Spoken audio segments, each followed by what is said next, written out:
Les métiers des abeilles.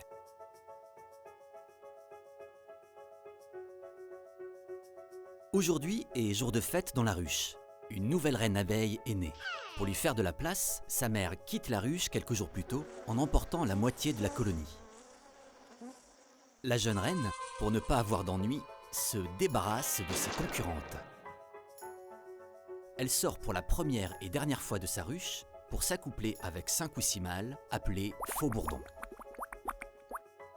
Ensuite, elle reste dans la ruche pour pondre des œufs toute sa vie. Elle peut en pondre jusqu'à 2000 par jour. C'est la seule femelle totalement développée et capable de pondre assez d'œufs pour maintenir et développer la colonie.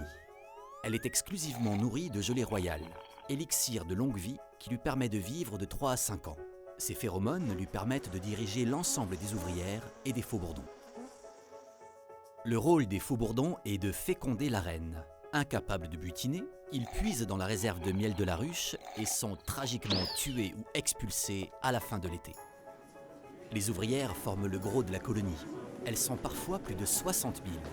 Elles sont chargées de l'entretien de la ruche et de récupérer nectar et pollen des fleurs. Au cours de leur vie, elles auront plusieurs métiers. Du 3e au 5e jour, nourrice. Du 6e au 12e jour, bâtisseuse. Du 13e au 16e jour, manutentionnaire. Du 17e au 19e jour, ventileuse ou gardienne. Enfin, de son 20e à son 35e jour, l'abeille ouvrière devient butineuse. Elle quitte la ruche pour aller de fleur en fleur récolter le nectar et le pollen. C'est elle que tu vois dans les champs, dans les jardins ou sur le rebord de ton pot de confiture.